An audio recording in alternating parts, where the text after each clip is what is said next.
Welcome to RimWorld. This is your first time ever playing, so I'm going to teach you how to play. My name is Daltos. I am part of the Yogscast.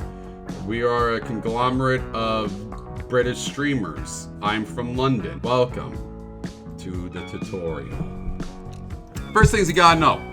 RimWorld, what is this game? This is a survival colony game. You have to be able to build up a colony and deal with a lot of negative bullshit over and over again and see your colony strive and survive. How do you do that? Well, there's a few different ways. We're gonna go right into it. First off, go to new colony, ba-bam. Second off, pick one of your scenarios. All these scenarios offer you different starting points. I have a little bit of modded things, so I have more starting points than you will. But all of them have different perks. If you do Crash Landed, you start with more gear and a higher technological start. If you do Lost Tribe, you start with more people and a lower technological start. If you do One Rich Explorer, you get a lot of stuff, but there's only one of you. Generally, you want a lot of people in order to play RimWorld effectively. And we're going to do a tribal start, so we're starting on tribal. Next. This is where you pick your storytellers and how difficult it is. What are storytellers? Storytellers will basically tell the story. They'll have events come and go that will affect your colony. The events can range anywhere between positive things, like getting more people in your colony, or negative things, like having a bunch of events happen that cause all your colonists to go insane and start killing each other. Harry's running wild. Make sure you pick the right storyteller. This is a big deal. Alright? If you pick the wrong storyteller, you're going to have a miserable time. The three base ones are Cassandra Classic, Phoebe Chillax, who isn't actually that chill either, and Randy Random, who's surprisingly the most chillax out of all of them. What's the difference between these three?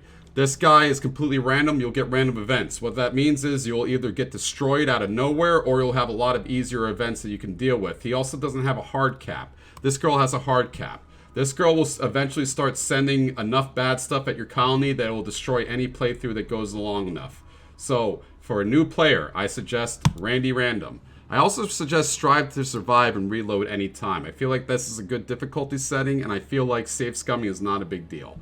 So let's jump into it. This is creating a world. It's pretty straightforward. Planet size, how big it is, overall rainfall, how much rainfall happens, overall temperature, how hot the planet is, and then population, how densely or undensely populated it is. I have a little mod on here called Planet Size, which makes my planet smaller. I do this because I do it for more interaction. This is the overall map. This is the main map that you're going to be looking at when you move around. This is Goose Ocean down here. This is an ocean full of geese. These have different starting points. Up here is the boreal forest. It's colder, but it has a lot of vegetation. Down here is the arid shrubland. It's hotter, has less vegetation. Over here is the tropical rainforest. Way a lot of vegetation, a lot of animals. It's warm, but there's a lot more disease. Over here is the temperate forest. Way less animals, or average amount. This is like the start, what you want to do usually is temperate forest, and this is where we're going to start. As you can see, there's different types of stones. There's also different types of movement difficulties and average disease. The only thing you really have to worry about is your growing period. So this is how many days are in a year of RimWorld. It's out of 60. It's called quadroons. It's split up into 15-day seasons. Spring is 15 days, summer is 15 days, fall is 15 days, and winter is 15 days. If you're 30-60, that means that you can only grow between about 30 days out of the year, right? So if you're a new player, generally you want to start on somewhere that's above 30-60. 40-60 is good, 50-60 is better, 60 out of 60 or year-round is ideal. Don't worry about starting on things that are too easy.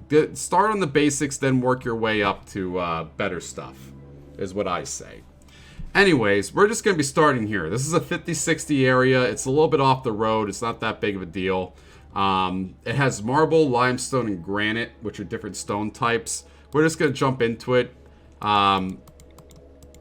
These are where you pick your pawns. Your pawns have different stats that depend... In a vanilla game of this game, there's certain professions that a pawn has. A pawn is going to be usually good at one thing or good at a few things, and then they're going to have passions as well. When a pawn has a passion, you're going to see this little fire node next to them. If they really like something, they have a double passion. What this means is they're going to like it a lot better when they do that, and also they're going to learn faster when they do that particular profession. You want to have a good mix of pawns that are good at different professions because every single one matters. The professions are construction, mining, cooking, plants, animals, crafting, art, medical, social, and researching, which takes the place of intellectual. Melee and shooting are how they fight. Either they fight range or they fight melee. You want a good all-around thing for all of this. That's not to say that any pawn is restricted in what they can learn, but it's pretty straightforward. If the pawn has less skill in something, they're going to fail more at it than pawn that has more skill in it. And if the pawn has more passion in it, you tend to want to put that person in their profession. So we're going to start it up.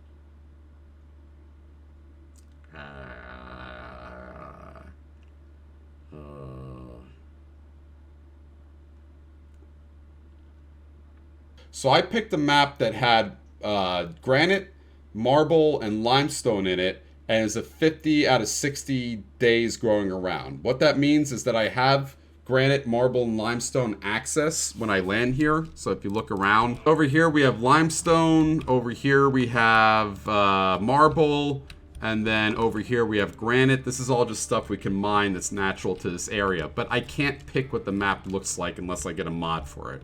So this map is kind of barren in mining, it looks like, but it looks like it has a lot of arable land. I have a mod that allows you to see the arable land. This is arable land here.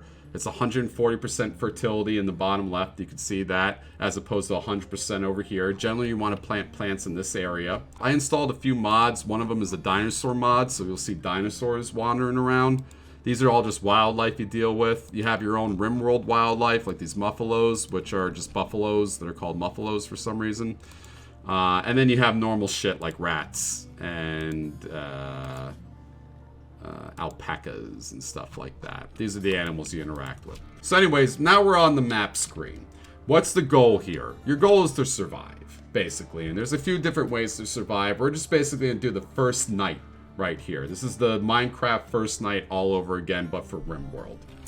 So, your colonists need a few things in order to survive, and it's usually shown. This is a mod I have to put it in the upper right hand corner. It's usually shown over here when you hit needs or health and stuff like that. So, obviously, your pawn needs food, so it needs to eat. Pawns need to rest, they need to be able to sleep. They need something to entertain them. These are the big three. These three affect almost everything else, along with these minor things like comfort and beauty. So they want to be comfortable and they want to be around beautiful objects, so artwork, nice walls and stuff like that, beautiful people. It'll just make them happier. All of this influences this. If all these go down, this goes down, and this is a punishment thing in RimWorld. If this reaches 0, your pawn will freak out and be unavailable for a while. Your general goal is to keep this up and running as high as you can, and there's a few different ways to do that. And usually the best ways to do that are by supplying the needs they have or looking at their bio and seeing what they like. This red guy right here is an undergrounder, so he has no need to experience the outdoors of light. He won't feel cooped up when he's underground, and he doesn't get bothered by darkness. So, compared to someone who isn't an undergrounder, this guy in his needs section, or his over here, is going to be unhappy when he's outside. He's going to have a -3. He's also going to be unhappy when he's exposed to light in his own personal room, as opposed to someone like Habanero, who doesn't have either one of those because Habanero is a jogger nudist kind. He doesn't give a shit about darkness or not. When you log into the game, your first thing should be look at your pawns, look at their bio, look at what they're good at, and then try to build around that. Your pawns are your most important thing. Once you run out of them, it's game over. There's a few things that will lead to game over, and you're going to be game overed a lot in RimWorld, but it's definitely worth it if you persevere through it. The second thing about this game, this is a programming game, as much as people don't want to say it is. This game is all about setting correct orders for your pawns, and it's all about setting up correct orders for optimal pawn usage. Architect is where you build everything, and you set up zones. Work tab is what we're going to go to next. I played like this for a very long time, not even knowing what this screen is or how to even penetrate it to understand how to get through this part. But it's actually not that challenging. I look over here at Habanero, right? And I see that, and this is the way I do it mostly, you look at their passions. Whatever they're passionate about, set them to that priority of work, first and foremost. So, for instance, Black Habanero's kind of like his own circumstance. He's a pawn that falls out of the normalcy for people who are getting used to this game. He may not seem like a really good pawn right off the bat, but this is one of the better pawns I've ever had, just in general. So this guy, his only passion is melee, shooting, and medical.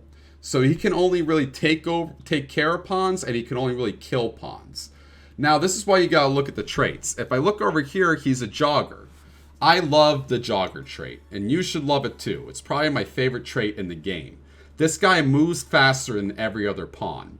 So if he moves faster than every other pawn, and he's not really good at anything, if I go over to this work tab, and we see all these professions that line up with the stats, so you see how all these stats are here, like construction, mining, cooking, plants, etc.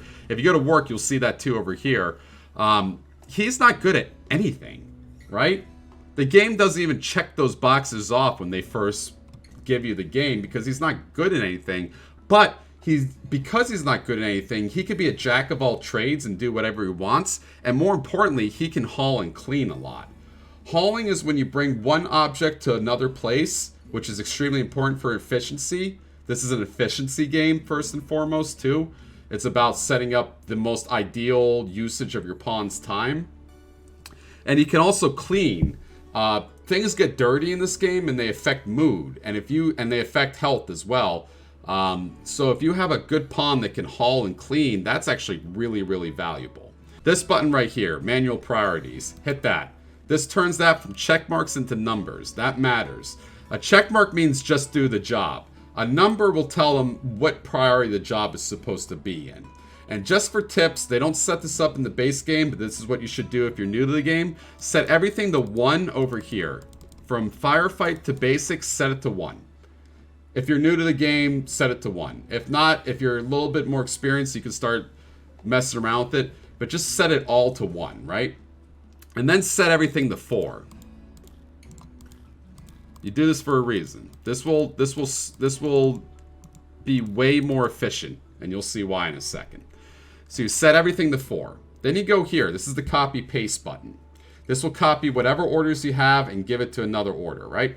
So if I want everyone to act like this, I'm going to hit this copy button, and I'm just going to paste it on down. And all of a sudden, all of this is filled out. I no longer have to hit all the buttons again. So as this is set up, you can see top priority is 1, least priority is 4.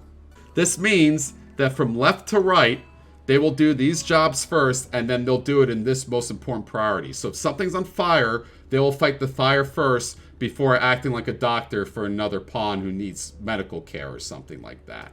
So I look back at Habanero. He's a good shooter, a good meleeer, and he likes medical. I prefer shooting, especially if none of my other pawns have shooting, because shooting is the only way that you can hunt animals. You can hunt them with melee, but your guys won't auto AFK hunt them unless they have a ranged weapon.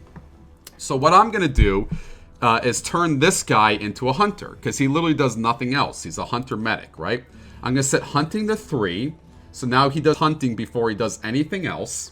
And then I'm also going to set him to hauling and cleaning 3. So he'll do that before he does anything else. These will be his most optimal things throughout the day. He'll want to do this the most out of anything else. And when he's left over, then he'll do anything else. So even though he doesn't have a passion for mining, he will just go and do it just because he has nothing else to do. And now we're going to go through every single pawn and do that for them. So Wolf right here has no shooting, no melee. But she is good at cooking, plants, and crafting. So she's non-violent. If we look at her bio, she's depressive. So she has a permanent negative mood effect. So this is what makes a good pawn or a bad pawn. She's incapable of violence. So that also makes her a bad pawn. She'll never fight anybody. She's insatiable, so she jumps from one pawn to a next for sexual exploits, which will cause negative mood buffs. And she's also a snob, and she critiques other people. So even though this pawn is really good at planting, cooking, and crafting, she's an overall bad pawn because she's just a negative pull on everybody else around her, and she doesn't fight. But when you're new to the game, they tell you to only go for the optimal pawns, like the best pawns. Habanero is like an amazing pawn. He's also a nudist, so we're going to go to the assign tab really quick and just set him to a nudist, but I'll talk about that later. This pawn is way better than this pawn, but I feel like you get better storytelling and more fun from the game if you just accept every pawn for how they are, and you just sort of work with that, right? So cooking we'll set to a 3. Crafting will set to all threes. Tailor, smithing, and crafting are all the same thing. The game doesn't tell you that, but these two professions, tailoring and smithing, are underneath the crafting umbrella. And then we're going to set her growing and plant cutting to 3, because plant cutting is just another thing for growing. This grows the crops, this harvests crops. So you just basically set them both to 3. Senra is good at shooting, animals, and intellect. So we're going to, and she's incapable of dumb labor. She's thick-skinned, she's squeamish, and she's a night owl. That will bring us to the next thing. We'll have to remember that, but right now we're setting this. So shooting, animals, and intellectual. So we're going to set her animal handling to 3, her hunting to 3, and her research to 3. So she'll jump on research if she can. By the way, if you don't have someone with a range bow and you set them to hunting, the game will tell you on the right-hand side. It's very annoying, so I'm not going to set everyone to hunting.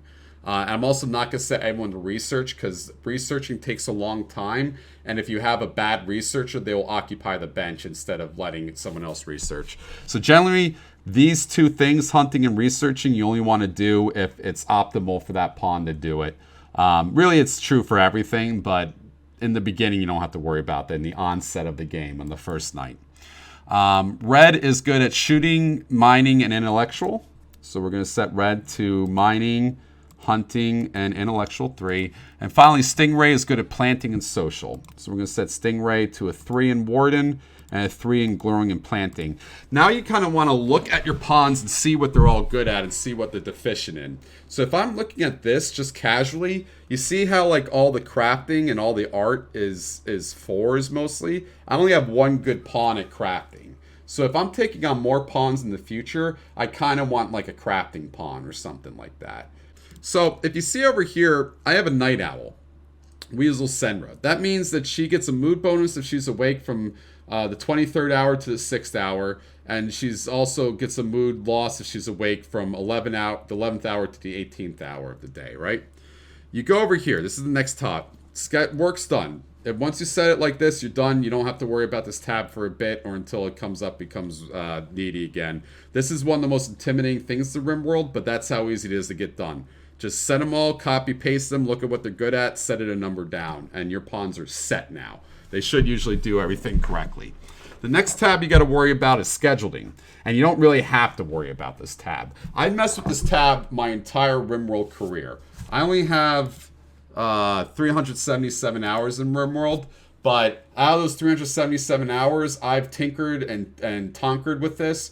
Out of everyone I've seen and all the best RimWorld players, no one touches this fucking thing except for one reason and one reason only, and that is the night owl. That's like the only reason to set this schedule. I really, really, really think that you should leave this untouched. I've had a lot more success leaving this untouched than working with it. But if you want to work with this, there's 2 reasons why you go to this scheduling thing. One is to set a work schedule. So like, let's say that I have Habanero here and I want him to do like 2 hours of recreation here, 2 hours of rec here, and work down the middle. That's literally how you do it. You just click on the tab and you drag it across, right?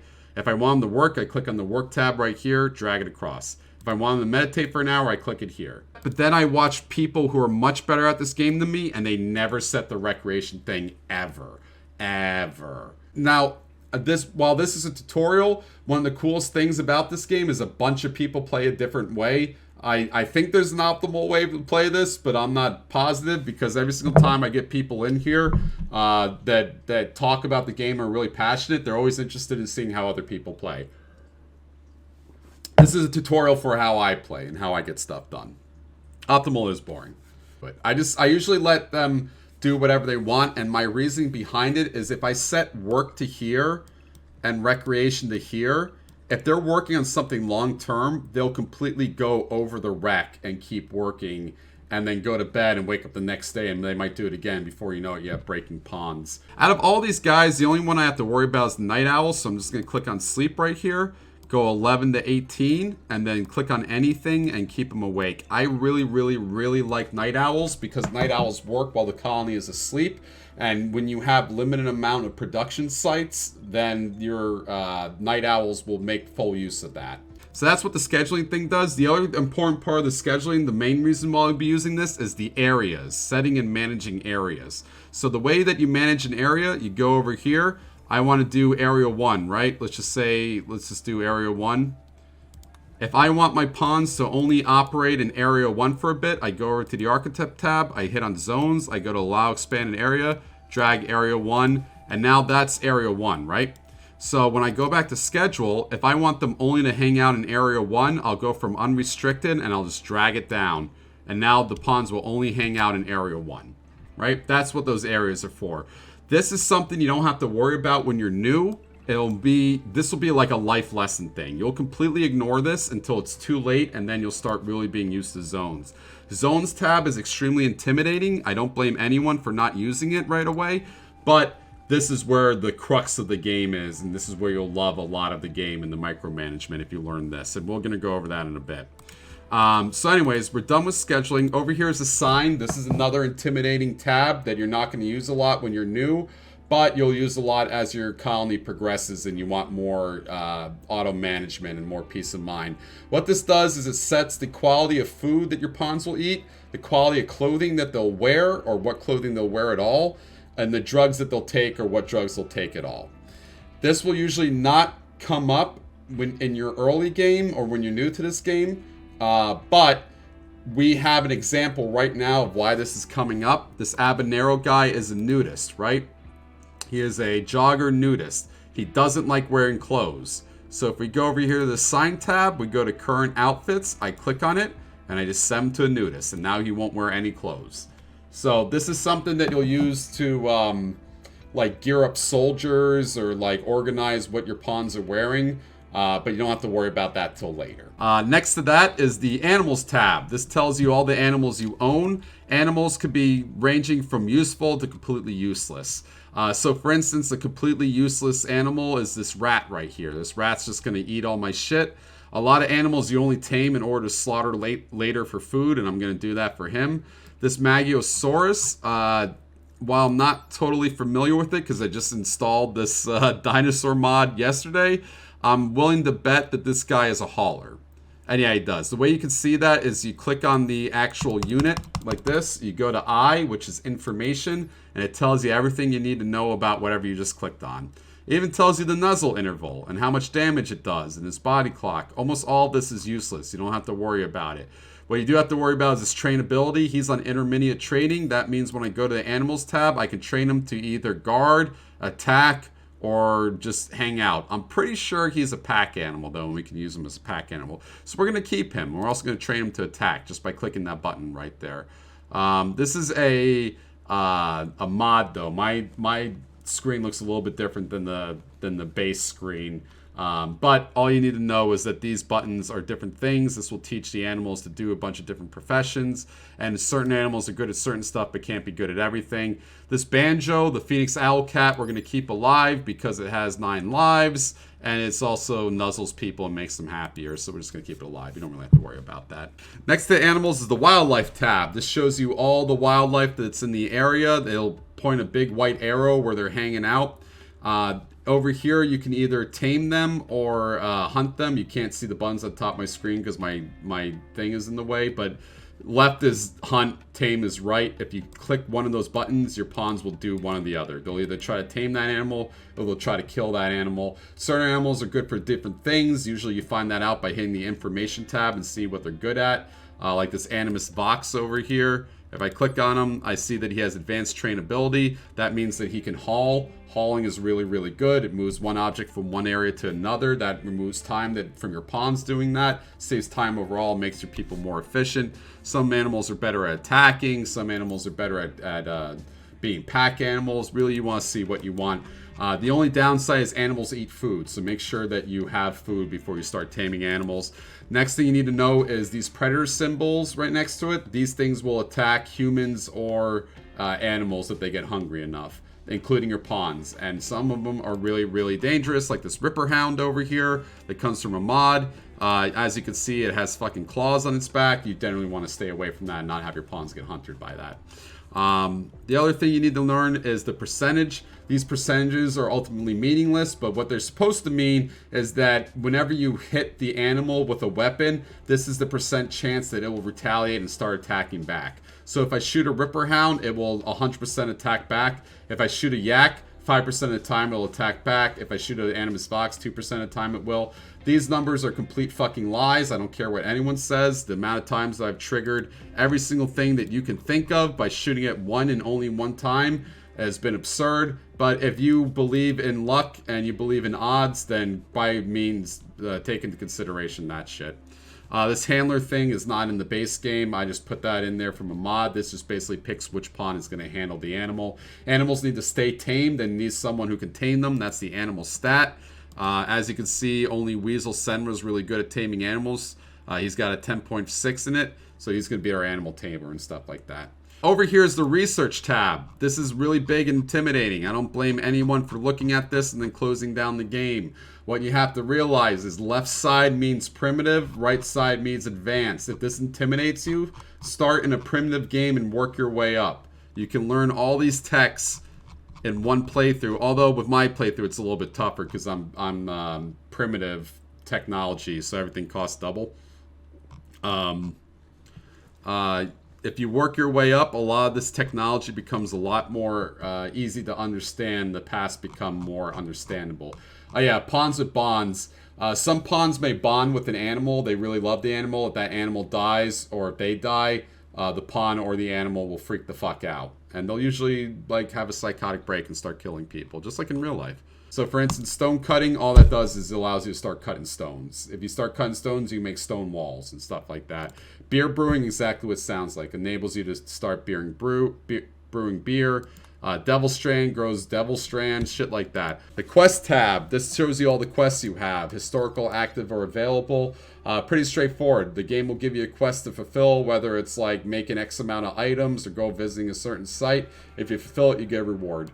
Over here is the world tab. So when I click on this, we're going to change screen. We can now go into the greater overworld. This is where all the other factions live. This is how the world looks. I can travel anywhere in the world. If you want to settle down in any area, you need a mod to do it, or you need a site to right click on and settle in. This one's pretty straightforward. All you really use this for is to look around the world, see what's next to you, or for trading. So for instance, if I wanted to go trade with these guys, I would just click on my guy, my camp right here, this colony, click form caravan, and right click on them, right? Now I get this accept button. It tells me how long it'll take to get there. If I hit accept, it'll tell me what I can send along. So if I wanted to send this guy along and send like 2 people with them, and then pick my items I want to send with them, I can. And then that sends a caravan and they go and they travel over to that area. It's usually for trading or attacking people. You'll be doing that. So don't really worry about that yet. Taking lots of food you don't have to worry about, because what's really nice about that tab, at least for new players, is when you form a caravan, you go there, this travel supplies, automatically select travel supplies. Just have that checked. Don't worry about that if you're a new player. Just have that checked. They'll bring you enough food. History tab. This is actually super important. A lot of people don't look at it because it just shows a graph. This graph is the most important thing ever. No, I'm great. Here's North. It's the most important thing ever. This graph dictates how hard the game is. So I didn't know this when I was a new player, but difficulty in this game is tied to your wealth. As you get more stuff in your colony, your wealth goes up overall. So let's say you get a rifle that's worth $500. Your colony will go up $500. As it starts spiking up and up and up, you're going to get tougher and tougher raids and more negative things happening and more frequent raids as well. So this game is actually about balancing your efficiency with how rich you are. You need to control your wealth. If you want to know when you think your wealth is going to be going out of control, just look at what your wealth was versus what it is now. If you see a giant spike up, the game is about to get a lot harder. You generally want to keep your wealth to like below 100,000 if you want just a chill experience with easily defeated raids. Once you go above 100,000 is when the game gets a lot tougher, at least on the Strive to Survive, which is what I'm set on. Again, I'm not the best RimWorld player. This is how to play RimWorld. If you want to be better than me, research more. It'll also tell you past messages, so if you miss something, if something pops up over here and you miss it, you can just go back here and see all the messages you got. And then this is just regular stats, which is, you know, nice to look at every now and then. But mainly this graph is one of the most important things. And then finally you have the factions graph over here, which is just, I don't know, it'll tell you how much different factions like you. There's not a lot you can do here in unmodded. Over here is the menu, pretty straightforward, it's just your menu. And then finally, the real meat thing, the meat and potatoes, what you're going to be spending all your time in is the architect section. Architect is how you play the game. It's how you build things, it's how you grow things, it's what you're going to be looking at the most out of everything else. I understand if this is intimidating, it totally can be. There's a lot to learn here, but if you break it down and you focus on each one, you can get through it pretty easily. So, one thing I have to point out, I have a mod here, it's extended furniture. You will not have that in your base game. I also have another mod called blueprints. You will not have that in your base game. First tab to learn, orders. This is how you do everything in the game. This is how you order your pawns around and make them do things. So for instance, wood floors cost wood. If I want to build wood, anything, I need a wooden stockpile. As you can see, I have 500 wood that the game gives me. If I want more wood, I have to chop down a tree. How do I do that? Well, there's two ways. There's the individual way, which some people legitimately do.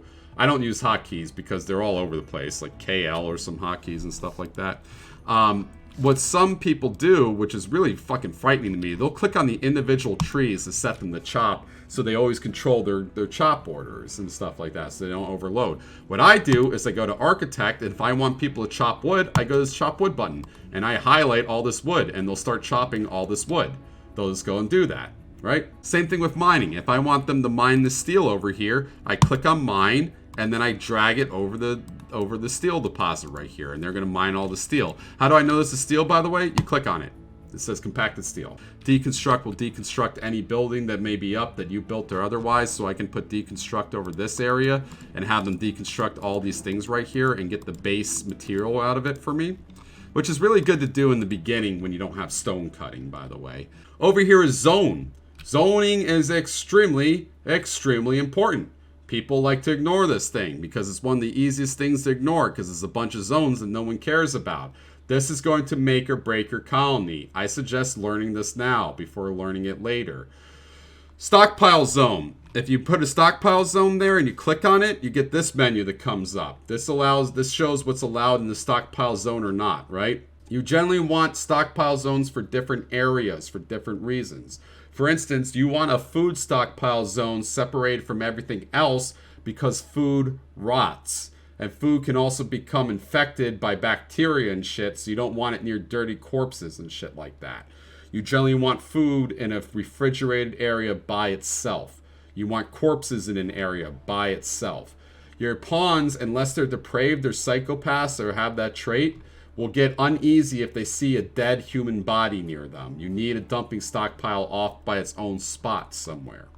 So what I do in the beginning is I usually lay down a stockpile where they throw all their food and all their stuff in the beginning and they operate around it just so that they have it nearby and it's recorded as me owning it. In fact, I could probably put it over here instead, like this. And now all of a sudden, when I delete the zone, I let this run for a second. I have to allow all this. This should all pop up on the left side. I'm surprised it hasn't yet. There we go. It pops up over here, and now your pawns recognize it as theirs, and they'll start using it. As you can see, there's also these red X's. For some reason, a lot of stuff starts as forbidden. This means your pawns will never interact with it or pick it up or anything like that. All you have to go, like if I want to forbid things, I click on this red X. Now everything's forbidden. If I want to allow anything, I click on the allow. You generally want to allow everything in the beginning. So anyways, going back to zone. So we have all these buttons that are really, really, really important for their own reasons. So we have stockpile button. We have a dumping stockpile button. That's usually the same thing. You don't really have to worry about it. But I usually use dumping stockpiles for corpses and shit like that. So for instance, because I'm going to be building my tribe on this side, you generally want to build near either geysers, running water, open areas, or arable land, which I have a mod in that marks it as darker. These are geysers, they give power and shit like that. Or you want to build in like a kill box area. So for instance, I want to build like into this area over here because I'll have a natural wall protecting me. This is why I'm building it. So because I'm building over here, I'm going to put a dumping stockpile here, and they're going to be for 2 different reasons. One's going to be for human corpses. I'm just going to dump all my human corpses in there. All right, because my people don't like human corpses. They'll just freak out if they see it. And over here, I'm going to dump in all of my rotten animal corpses. There's a reason for this. When you're playing in a spacer playthrough or a technological playthrough, you're not going to run into that many rotten animal corpses. You have refrigeration, they'll usually stay pretty fine, and your pawns won't have to worry about it that much. I'm doing a tribal playthrough. Things are going to rot a lot. I don't have any way to cool shit down in the tribal playthrough. So I don't want rotten animal carcasses near my fresh food, so now I have another dumping stockpile zone over here. The third and final dumping stockpile zone that I always suggest is a dumping stockpile zone for chunks. Chunks are this shit on the ground, these little stone markers. These are both useful and a massive pain in the ass. They're useful in the sense that you can turn these chunks into stone blocks and build with them. They're a pain in the ass in the sense that they bring down the overall beauty for the area. So over here is a bunch of toggles for the UI. I only suggest turning on 2 of them. This automatic rebuild of destroyed area and this room display. This will tell you the stats of a room that you built. And then sometimes this one, just so you can see the arable land better if you click on this circular one over here. But this one here is the beauty display, and this will tell you how beautiful an area is. If you notice, all of these rocks give -2 beauty wherever they are, right? So when your pawns walk near rocks, they become more pissed off. That's all you just gotta know about that. It's not game breaking, but you know, it is annoying. Growing zone. This will keep your pawns from starving to death. And you need to do this unless you're doing specific playthroughs that are usually above your pay grade as a new player. So what you do is what you generally want to do is find arable land. Arable land or highly fertile land will be marked. Either you can hit the circular button in the bottom right down here. And as you can see, it's darker green than everything else. You can install a mod like I have, which makes it darker brown than everything else. Or you can simply just hover your mouse cursor over it. And in the bottom left, you see walk speed 87%, fertility 140%, it's rich soil. That means plants grow faster over here and have better yield. If I were to plant them here with regular fertility, they would grow slower with worse yield. If I plant them over here with even worse fertility, then that's self-explanatory, right? So generally you want to plant in big areas, and you generally want to plant only what your guys are going to eat. So I have a saying here, and this is not something you have to stick by. You can do anything, and in fact, I installed a mod to avoid this. We say corn is king. Corn is king. Corn takes about like a year to grow, but it lasts a year. Things rot in RimWorld if they're not refrigerated. Things rot pretty fast. Meat the most fast. Meat rots pretty fast without refrigeration. Corn lasts all year without refrigeration. It will last a full year out on its own. So what I suggest for new players to do is to plant a big row of corn and forget about it. It will get planted, it will get harvested, and all of a sudden you'll have 1 billion corn. There's min-maxing in this game. A lot of people tell you to have a diversified diet so your pawns are happier and will enjoy their meals more. But the mood boost on food is pretty negligible compared to other mood boosts and other mood deboosts and stuff like that. For food, really, just get your pawns fed. There's a reason why people do nutrient paste run-throughs where they just use awful nutrient paste all the time, because their pawns will eat it and only get like a -3 buff. It's not that big of a deal. So unless you're RPing, don't worry about growing a bunch of different crops. Grow a whole bunch of corn and grow a little bit of rice. The reason why I say this is rice grows quick and is easily harvested. It'll get you through the lean times over and over again, and corn will start building up as your playthrough goes through. So I suggest doing a zone for 3 things. Do I have the guy? Yeah, I do have guys to do it. Corn, rice, and heel root. Now, I highly suggest that you only build or you only grow on fertile area. That doesn't mean that you can only grow on fertile area. It's perfectly fine to grow like right next to it. You won't even notice it late game. Earlier game, you'll notice it. Late game, you won't. Home zone. The home zone is what your pawns care about the most. So for instance, if a fire happened over here, they won't try to put it out. But if a fire happened over here, they'll race over to put it out. You have to trim this constantly. I don't care about my dumping zone over here, for instance, and it's in the home zone. So I just got rid of all of it. I don't care if corpses catch on fire. In fact, that's a better thing if they catch on fire. And you can either expand your home zone or clear it through these two buttons. Build roof area, remove roof area. There's certain things in this game that can't use roofs. They'll just collapse if you put a roof over it. One of the most notable is the geothermal power thing. This thing right here. Once you build this, you can't have a roof over it. So you'd go to the remove roof area and you'd drag it over where you don't want a roof. Or you could build a roof and build a roof where you do want a roof. Like if you want like an overhang porch or something like that. Where this comes in handy and where you need it the most is when you're deconstructing a building with a roof and you don't remove the roof first, the roof will fall down on your head and kill your pawn. Structure is how you build things. If I wanted to build a house, by the way, graphics in this game kind of ugly. You get used to it. Anyways, this is what a house looks like. I would just build it like this. Slap a door on it.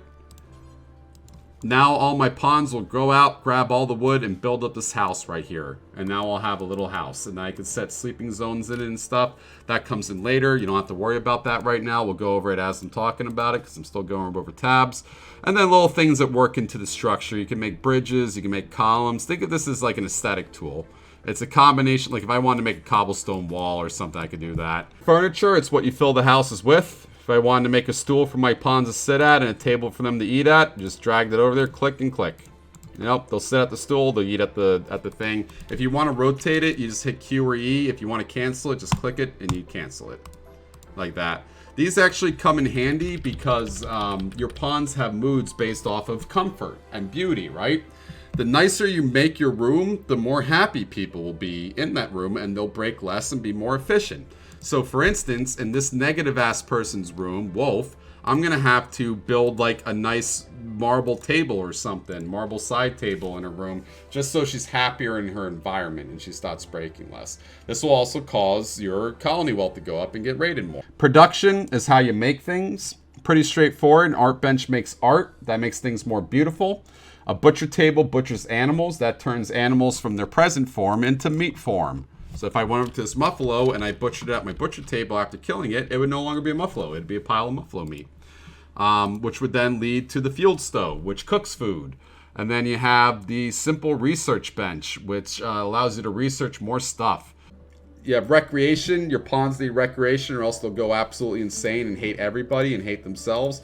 I usually just install a hoopstone ring and a game of board early and they'll just play with it. So we're basically done with the tab tutorial. We went over everything we can think of other than mobilizing people and fighting, which will come along. All you really got to do in order to fight and to interact with your pawns. So basically, if you want to interact with the pawn, click on them and right click somewhere, right?